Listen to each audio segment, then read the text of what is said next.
नमस्कार साथियों, हर हर महादेव। मेरे आज के इस नए वीडियो में आप सभी का स्वागत है। आज हम जानेंगे श्री सत्यनारायण व्रत कथा का महात्म, पूजन सामग्री और साथ ही सुनेंगे सत्यनारायण व्रत कथा।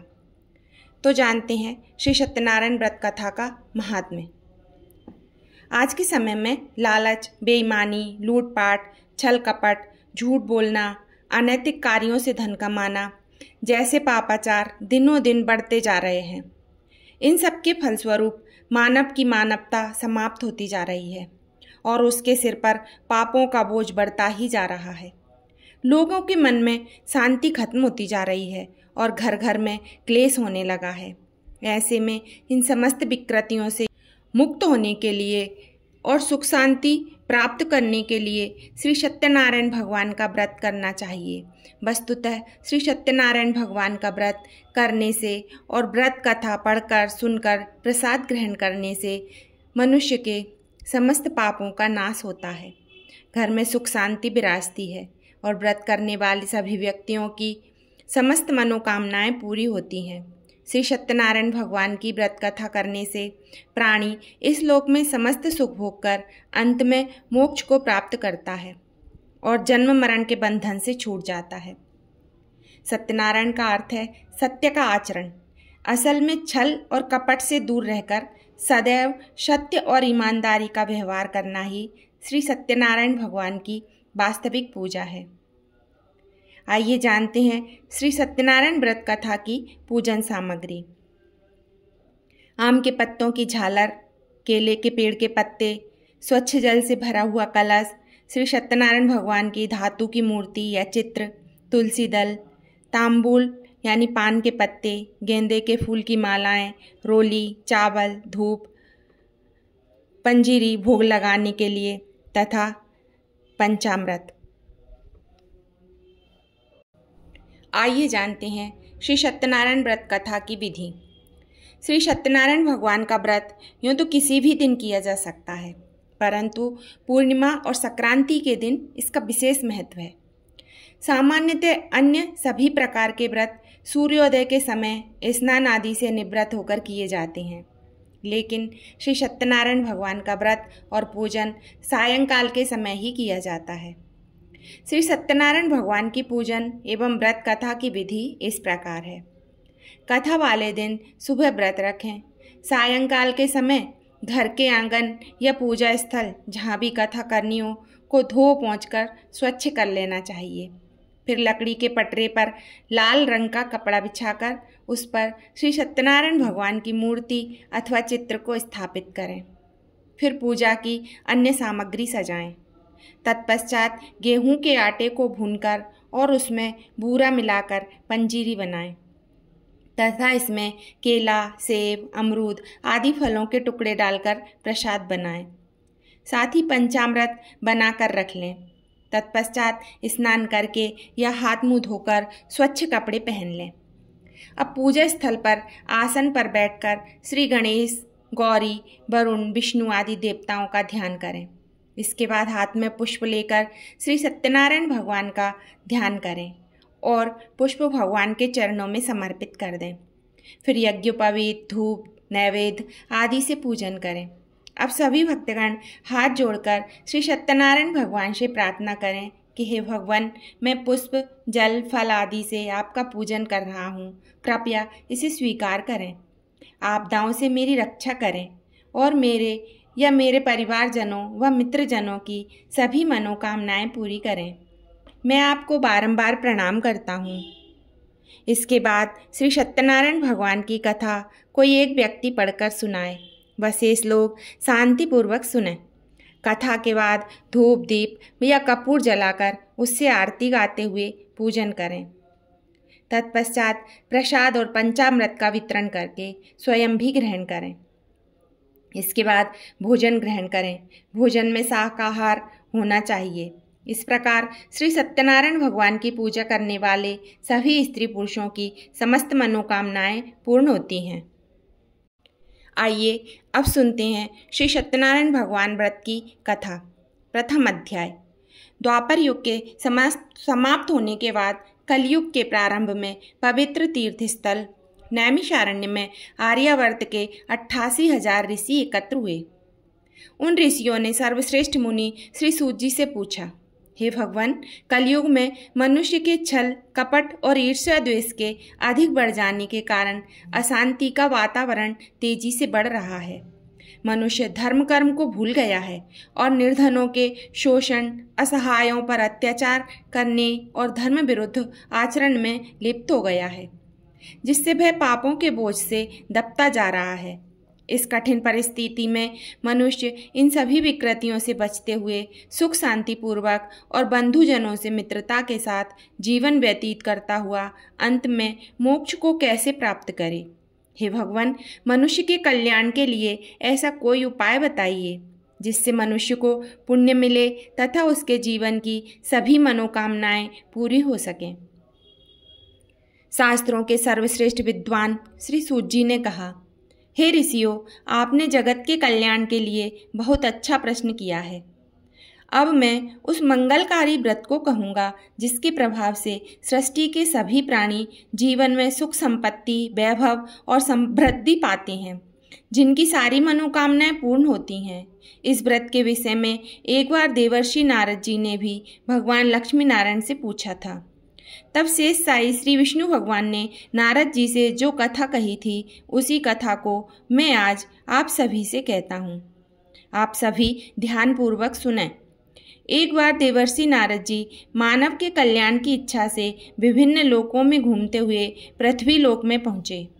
उन्होंने पृथ्वी लोक में घूमते हुए देखा कि कोई पुरुष बोझ ढो रहा है, कोई पैर कट जाने के कारण रास्ते में पड़ा हुआ है, कोई भीख मांग रहा है, किसी गरीब को अमीर सेठ कोड़े से मार रहा है, कोई नेत्रहीन होकर ठोकर खाते हुए गिरता पड़ता जा रहा है। लोगों को अपने अपने कर्मों के अनुसार दुखों से पीड़ित देखकर वे बहुत व्यथित हुए और सोचने लगे कि इन प्राणियों के दुख किस प्रकार दूर होंगे। बहुत सोचने के बाद भी जब उन्हें मानव जाति के कष्टों को दूर करने का कोई उपाय न सूझा तो उन्हें त्रिलोकीनाथ श्री विष्णु भगवान का ध्यान आया। तब देवर्षि नारद जी आकाश मार्ग से क्षीर सागर में शेषनाग की सैया की ओर चल दिए। उस समय श्री विष्णु भगवान किसी गहरी चिंता में मग्न थे। देवर्षि की वीणा के मधुर संगीत को सुनकर वह अपनी चिंता भूलकर पास ही बैठी श्री लक्ष्मी जी से बोले, हे प्रिय, वीणा की इस संगीत लहरी से मुझे नारद जी के आने का आभास हो रहा है। अभी लक्ष्मी जी कुछ बोल पाती कि नारद जी आकाश मार्ग से उनके सामने उपस्थित हुए। नारद जी को अचानक आया हुआ देखकर श्री विष्णु भगवान ने मुस्कुराते हुए उनका स्वागत किया और उनके आने का कारण पूछा। नारद जी ने श्वेत वर्ण और शंख चक्र गदा व पद्म से सुसज्जित 4 भुजाओं वाले श्री विष्णु भगवान की ओर देखते हुए शांत स्वर में कहा, हे प्रभु, आप सर्वशक्तिमान हैं और सृष्टि का पालन करते हैं। मनुष्य का मन और वाणी भी आपके गुणों का वर्णन नहीं कर सकते। आप सर्वश्रेष्ठ और सर्वोपरि हैं। आपका न कोई आदि, न मध्य और न ही अंत है। आप सृष्टि के कण कण में विद्यमान हैं और अपने भक्तों के मनोरथ पूरे करने वाले हैं। मैं आपको नमस्कार करता हूँ। देवर्षि नारद जी की बातें सुनकर श्री विष्णु भगवान मुस्कुराते हुए बोले, हे मुनिश्रेष्ठ, कृपया अपने आने का कारण निसंकोच होकर बताइए।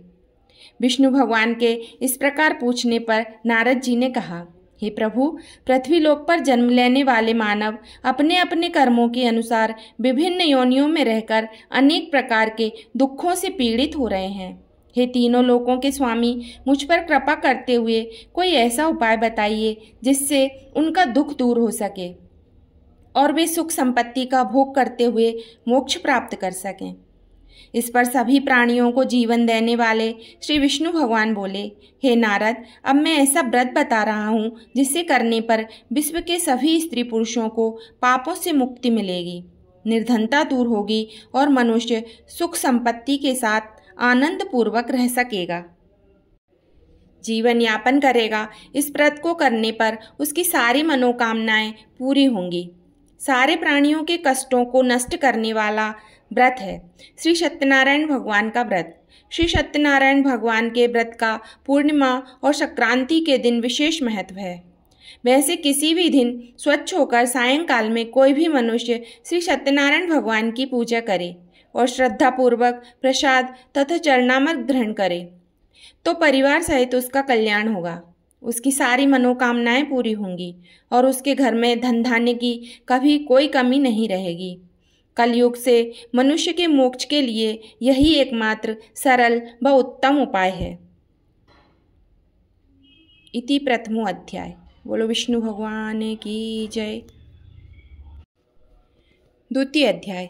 श्री सूत जी ने कहा, हे ऋषि मुनियों, अब मैं आप सबके सामने उस निर्धन ब्राह्मण की कथा का वर्णन कर रहा हूँ जिसने श्री सत्यनारायण भगवान का सबसे पहले व्रत किया। इस व्रत को करने से उस ब्राह्मण की निर्धनता दूर होने के साथ ही उसके सभी कष्ट भी दूर हो गए थे। आप सभी उसकी कथा को ध्यानपूर्वक सुनो। प्राचीन काल में एक निर्धन ब्राह्मण काशी नगरी में रहता था। भिक्षा मांगकर वह किसी प्रकार अपना जीवन यापन कर रहा था।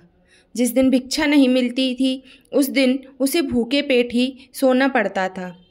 उसकी ऐसी दशा देखकर ब्राह्मणों से प्रेम करने वाले श्री सत्यनारायण भगवान एक दिन उस ब्राह्मण के समीप एक वृद्ध व्यक्ति का रूप धारण करके पहुँचे। वृद्ध व्यक्ति के रूप में उन्होंने उस ब्राह्मण से पूछा, हे ब्राह्मण देवता, तुम इस प्रकार घर घर भिक्षा मांगकर अनेकों कष्ट सहते हुए कैसे जीवन यापन कर रहे हो? वृद्ध व्यक्ति के इन वचनों को सुनकर ब्राह्मण बोला, हे मित्र, मैं बहुत गरीब ब्राह्मण हूँ। आय का कोई साधन न होने के कारण मैं भिक्षा मांगकर किसी प्रकार अपना जीवन यापन कर रहा हूँ। यदि आप मेरी निर्धनता को दूर करने का कोई उपाय जानते हो तो कृपा करके मुझे बताएं। निर्धन ब्राह्मण के वचन सुनकर वृद्ध व्यक्ति ने कहा, हे मित्र, श्री सत्यनारायण भगवान का व्रत करने, व्रत कथा सुनने और प्रसाद ग्रहण करने से तुम्हारी गरीबी अवश्य ही दूर होगी। श्री सत्यनारायण भगवान की पूजा करने से तुम्हारी सारी मनोकामनाएं पूरी होंगी और तुम्हारे घर में धन संपत्ति की कोई कमी नहीं होगी। ब्राह्मण को व्रत करने की विधि विधान बताकर वृद्ध व्यक्ति के रूप वाले श्री सत्यनारायण भगवान वहाँ से चले गए और आगे जाकर वे अंतर ध्यान हो गए। निर्धन ब्राह्मण ने वृद्ध व्यक्ति द्वारा बताए गए व्रत को करने का निश्चय किया। उस रात वह सो नहीं सका। वह व्रत के विषय में ही सोचता रहा और पूरी रात श्री सत्यनारायण भगवान का स्मरण करता रहा। प्रातःकाल उठकर श्री सत्यनारायण भगवान का व्रत रखने का निश्चय कर वह निर्धन ब्राह्मण भिक्षा मांगने के लिए निकल पड़ा। उस दिन ब्राह्मण को भिक्षा में बहुत धन मिला। घर लौटकर उसने अपने आसपास के लोगों के साथ श्री सत्यनारायण भगवान की पूजा की और उन्हें व्रत कथा सुनाई। फिर सभी को प्रसाद देकर स्वयं भी प्रसाद ग्रहण किया। कुछ ही दिनों में उस ब्राह्मण की गरीबी दूर हो गई।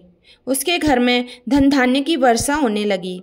धनी हो जाने पर लोग उसका सम्मान करने लगे। श्री सत्यनारायण भगवान की कृपा से निर्धनता दूर हो जाने पर ब्राह्मण हर माह श्री सत्यनारायण भगवान का व्रत करने लगा। हे श्रेष्ठ मुनियों, श्री सत्यनारायण भगवान का व्रत और पूजा करने से उस निर्धन ब्राह्मण के सभी कष्ट दूर हो गए। उस ब्राह्मण से श्री सत्यनारायण भगवान की व्रत कथा सुनकर अन्य व्यक्ति भी उनका व्रत करते हुए पूजा करने लगे। अब मैं आपको उन व्यक्तियों की भी कथा सुनाता हूँ जिनके कष्ट यह व्रत करने से दूर हुए। धन संपदा से संपन्न उस ब्राह्मण ने हर माह नियमित रूप से व्रत करते हुए जब अगले माह श्री सत्यनारायण भगवान का व्रत किया तो उस व्रत में बहुत से बंधु बांधव और मित्र सम्मिलित हुए। उस समय जंगल से लकड़ियां काटकर लाता हुआ एक वृद्ध लकड़हारा वहां से गुजरा। बहुत तेज प्यास लगने की वजह से उस वृद्ध लकड़हारे ने जल पीने की इच्छा से लकड़ियों के गट्ठर को जमीन पर रखा और घर के आंगन में पहुंचकर उस ब्राह्मण से पूछा, हे ब्राह्मण देवता, आप किसका पूजन कर रहे हैं? इस व्रत को करने से क्या लाभ होता है? कृपा करके मुझे बताइए। वृद्ध लकड़हारे के प्रश्न को सुनकर उस ब्राह्मण ने कहा, मैं अपने बंधु बांधवों और परिचितों के साथ श्री सत्यनारायण भगवान का व्रत और पूजन कर रहा हूँ। यह व्रत करने से श्री सत्यनारायण भगवान की कृपा से निर्धनता दूर होती है और संसार के सारे दुखों से मुक्ति मिल जाती है। श्री सत्यनारायण भगवान की कृपा से मेरी निर्धनता दूर हुई है और मेरे घर में धन धान्य के भंडार भरे हैं। ब्राह्मण से श्री सत्यनारायण भगवान के व्रत के विषय में जानकर वृद्ध लकड़हारा बहुत प्रसन्न हुआ और भगवान का प्रसाद लेकर चला गया। उसने भी श्री सत्यनारायण भगवान का व्रत करने का निश्चय कर लिया। चलते हुए लकड़हारे ने सोचा कि आज इन लकड़ियों को बेचने पर जो धन मिलेगा उस धन से मैं श्री सत्यनारायण भगवान की पूजा करूंगा। ऐसा विचार करने के कारण उस दिन लकड़हारे को लकड़ियों के पहले से अधिक रुपए मिले। उस वृद्ध लकड़हारे ने उन रुपयों से केले की फली, घी, दूध, दही, गेहूं का आटा और शक्कर आदि सामग्री खरीदी। घर लौटकर लकड़हारे ने श्री सत्यनारायण भगवान का व्रत और पूजन किया। उस पूजा से उसके परिवार के सदस्य व आसपास के लोग भी सम्मिलित हुए। श्री सत्यनारायण भगवान की पूजा करने और व्रत कथा सुनने के उपरांत उस लकड़हारे ने प्रसाद बांटकर स्वयं भी प्रसाद ग्रहण किया। श्री सत्यनारायण भगवान की कृपा से लकड़हारे के घर में धन्य धान्य की वर्षा होने लगी। उसकी निर्धनता समाप्त हो गई। श्री सत्यनारायण भगवान की पूजा करते हुए लकड़हारा आनंद पूर्वक जीवन व्यतीत करता हुआ अंत में मोक्ष पाकर वैकुंठ धाम चला गया। द्वितीय अध्याय संपूर्ण। बोलो श्री सत्यनारायण भगवान की जय। तृतीय अध्याय। श्री सूत जी ने कहा, हे श्रेष्ठ ऋषि मुनियों, अब मैं आगे की कथा सुनाता हूँ। प्राचीन काल में कनकपुर में उल्कामुख नाम का एक बुद्धिमान राजा था। राजा सत्यवादी और जितेंद्रिय था। उसे किसी भी प्रकार का लोभ लालच नहीं था। वह प्रतिदिन मंदिर जाकर श्री सत्यनारायण भगवान की पूजा करता था और निर्धनों को अन्न, वस्त्र और धन देकर उनके कष्ट दूर करता था। उस राजा की पत्नी सुभद्रा बहुत सुशीला और सती साध्वी थी। वे दोनों हर माह श्री सत्यनारायण भगवान का व्रत करते थे। श्री सत्यनारायण भगवान की कृपा से उनके महल में धन संपदा के भंडार भरे रहते थे। उनकी सारी प्रजा आनंद पूर्वक जीवन यापन कर रही थी। एक बार राजा उल्कामुख अपनी रानी और बहुत से अन्य लोगों के साथ भद्रशिला नदी के किनारे श्री सत्यनारायण भगवान की पूजा कर रहे थे। तभी नदी के तट पर एक बड़ी नौका आकर रुकी। उस नौका में एक धनी व्यापारी यात्रा कर रहा था। वह व्यापारी काफी धन कमाकर अपने नगर को लौट रहा था। उसका सारा धन उस नौका में रखा हुआ था। नौका से उतरकर वह व्यापारी राजा उल्कामुख के समीप पहुंचा। राजा को पूजा करते हुए देखकर उसने पूछा, हे राजन, आप इन सब लोगों के साथ किसकी पूजा कर रहे हैं? इस पूजा को करने पर मनुष्य को क्या फल मिलता है? राजा ने उस व्यापारी से कहा, मैं अपनी प्रजा के साथ श्री सत्यनारायण भगवान की पूजा कर रहा हूँ। मैं हर पूर्णिमा को श्री सत्यनारायण भगवान का व्रत करता हूँ और फिर पूजा अर्चना कर भगवान का प्रसाद लोगों में बांटकर स्वयं भी ग्रहण करता हूँ। श्री सत्यनारायण भगवान का व्रत करने से मेरे राज्य की सारी प्रजा सुखपूर्वक रहती है। राजा के कथन को सुनकर व्यापारी ने कहा, हे राजन, मैं भी श्री सत्यनारायण भगवान का व्रत करना चाहता हूँ। कृपया मुझे यह व्रत करने की विधि बतलाएं। राजा ने व्यापारी को श्री सत्यनारायण भगवान के व्रत की पूरी विधि बताई। राजा ने व्रत कथा सुनकर अन्य लोगों के साथ व्यापारी को भी प्रसाद दिया और स्वयं भी ग्रहण किया। उस व्यापारी ने श्री सत्यनारायण भगवान का स्मरण करते हुए प्रसाद ग्रहण किया और आगे की यात्रा प्रारंभ कर दी। वह विभिन्न नगरों में व्यापार करता हुआ बहुत सा धन कमाकर अपने नगर लौटा। व्यापारी ने अपने घर पहुंचकर अपनी पत्नी लीलावती से कहा, हमारे कोई संतान नहीं है। कनकपुर के राजा उल्कामुख ने मुझे बताया है कि श्री सत्यनारायण भगवान का व्रत करने और उनकी कथा सुनने से सारी इच्छाएं पूरी होती हैं। यदि श्री सत्यनारायण भगवान की अनुकंपा से हमारे कोई संतान हुई तो मैं श्री सत्यनारायण भगवान का व्रत अवश्य करूंगा। व्यापारी के इस प्रकार का निश्चय करने के कुछ समय बाद लीलावती गर्भवती हुई और 10वें माह उसने एक सुंदर लड़की को जन्म दिया। व्यापारी ने पुत्री के जन्म पर बहुत खुशियां मनाईं, लेकिन श्री सत्यनारायण भगवान का व्रत करना भूल गया। जब लीलावती ने अपने पति को श्री सत्यनारायण भगवान का व्रत करने के वचन की याद दिलाई तो वह बोला, इतनी भी क्या जल्दी है? मैं इधर व्यापार में बहुत व्यस्त हूँ, अभी मेरे पास समय नहीं है। जब हमारी बेटी बड़ी हो जाएगी और मैं इसका विवाह करूँगा तब मैं श्री सत्यनारायण भगवान का व्रत अवश्य करूँगा। अपने पति की बात सुनकर लीलावती चुप रह गई। व्यापारी की पुत्री कलावती इस प्रकार बड़ी होने लगी जैसे शुक्ल पक्ष का चंद्रमा। शीघ्र ही 16 वर्ष बीत गए। एक दिन व्यापार में काफी धन कमाकर लौटे व्यापारी ने अपनी बेटी को सहेलियों के साथ उपवन में घूमते हुए देखा तो उसके विवाह की चिंता होने लगी। अपनी पत्नी लीलावती से इस संबंध में बात कर व्यापारी ने कलावती के लिए सुयोग्य वर ढूंढने के लिए अपने सेवकों को भेजा। व्यापारी के सेवक कंचनपुर नगर में पहुंचे। वहां उन्होंने एक वणिक पुत्र को देखा। वह वणिक पुत्र अत्यंत सुंदर और गुणवान था। सेवकों ने वापस लौटकर व्यापारी को उस वणिक के पुत्र के विषय में बताया। वह व्यापारी उस सुंदर लड़के को देखकर बहुत प्रसन्न हुआ और उसके साथ कलावती का विवाह बहुत धूमधाम से कर दिया। दहेज में उसने वणिक पुत्र को बहुत सारा धन दिया। कलावती का विवाह भी हो गया, लेकिन व्यापारी ने श्री सत्यनारायण भगवान का व्रत नहीं किया। लीलावती ने अपने पति को याद दिलाया कि आपने अपनी पुत्री के विवाह पर श्री सत्यनारायण भगवान का व्रत करने का निश्चय किया था। अब तो आप व्रत करें। पत्नी की बात सुनकर व्यापारी ने कहा, लीलावती, अभी तो मैं अपने दामाद के साथ व्यापार करने जा रहा हूँ। व्यापार से लौटकर श्री सत्यनारायण भगवान का व्रत और पूजन जरूर करूँगा। यह कहकर व्यापारी कई नौकाओं में सामान भरकर अपने दामाद और सेवकों के साथ व्यापार के लिए चला गया। उस व्यापारी के बार बार व्रत का निश्चय करने और फिर व्रत न करने से श्री सत्यनारायण भगवान क्रोधित हो गए और उन्होंने उसे दंड देने का निश्चय किया।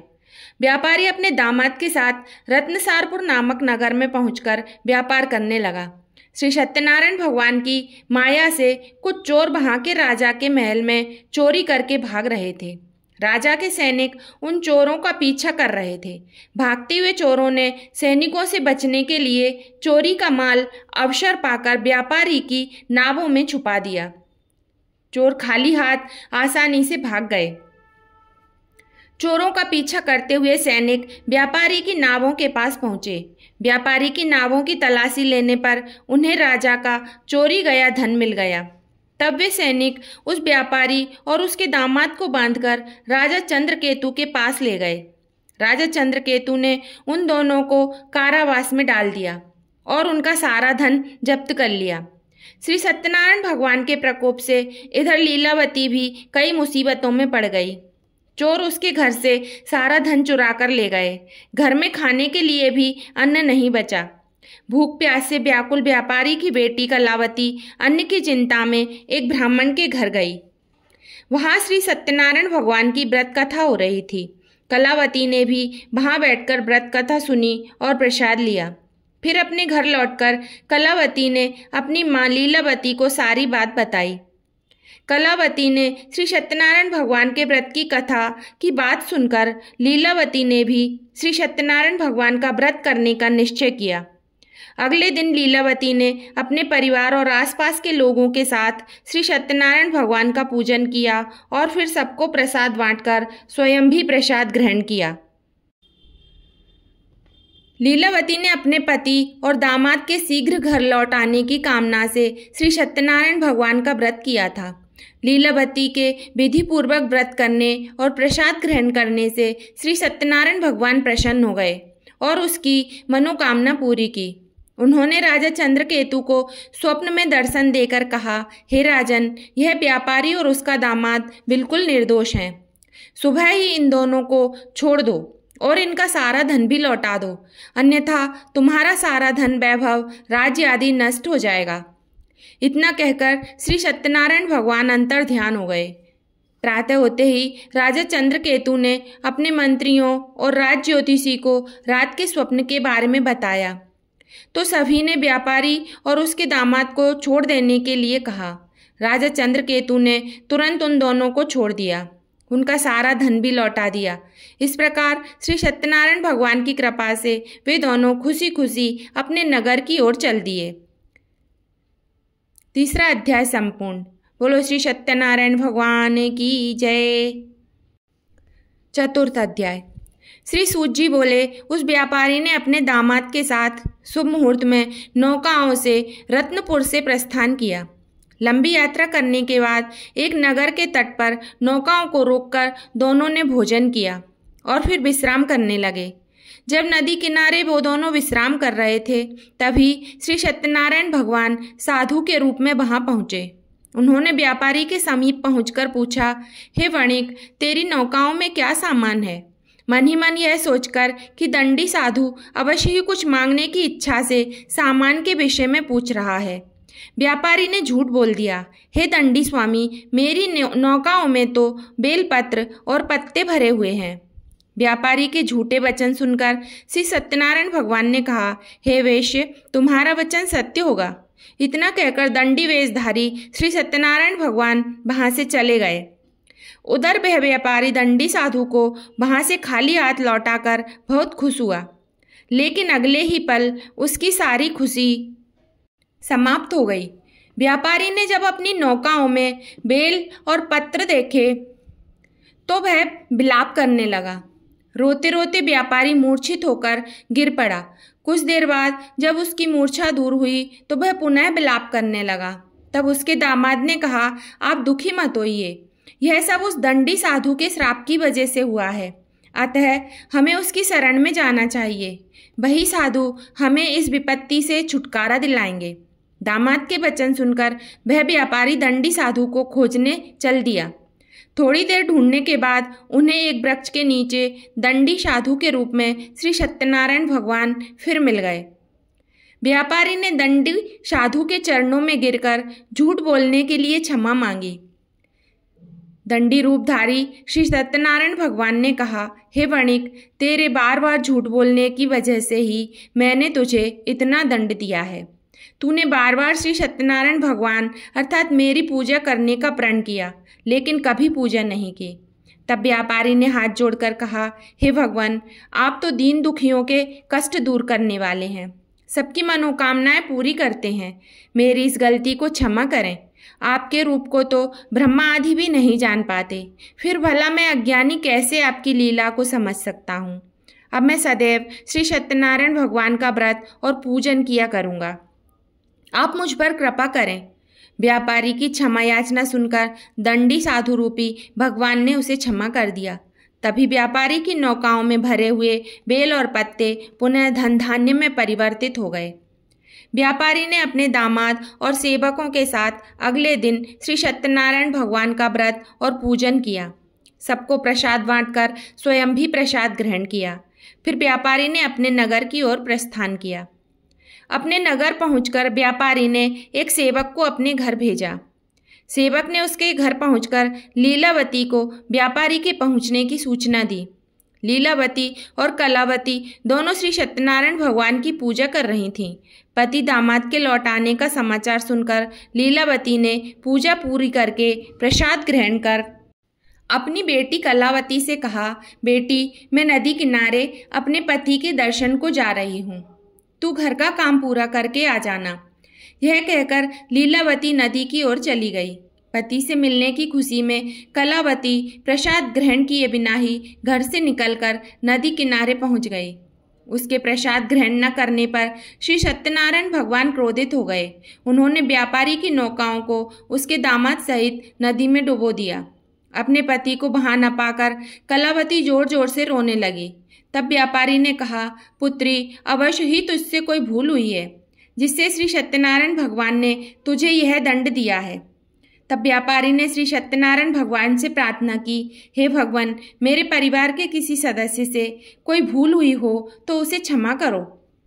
उसी समय बादलों के गरजने की आवाज के साथ आकाशवाणी हुई, हे वणिक, तेरी पुत्री मेरा प्रसाद ग्रहण किए बिना ही चली आई है। उसकी इस भूल के कारण ही तुम्हारी नावों के साथ साथ तुम्हारा दामाद भी नदी में डूब गया है। यदि अभी घर पहुंचकर तेरी पुत्री प्रसाद ग्रहण करके वापस आए तो ही उसे पति के दर्शन होंगे और डूबी हुई नौकाएं भी जल के ऊपर आ जाएंगी। कलावती ने ऐसा ही किया। उसके प्रसाद ग्रहण करके वापस लौटते ही नौकाएं जल के ऊपर आ गईं। व्यापारी का दामाद भी सुरक्षित नदी से बाहर निकल आया। श्री सत्यनारायण भगवान की कृपा से व्यापारी की खुशियां फिर से लौट आईं। घर लौटकर व्यापारी ने अपने परिवार और बंधु बांधवों के सहित श्री सत्यनारायण भगवान की पूजा की और सबको प्रसाद बांटकर स्वयं भी ग्रहण किया। श्री सत्यनारायण भगवान का विधिवत पूजन करने से उस व्यापारी का घर धन धान्य से भरपूर हो गया। उसकी सारी मनोकामनाएं पूरी हुईं और वह सुखपूर्वक जीवन यापन करता हुआ अंत में वैकुंठ धाम को चला गया।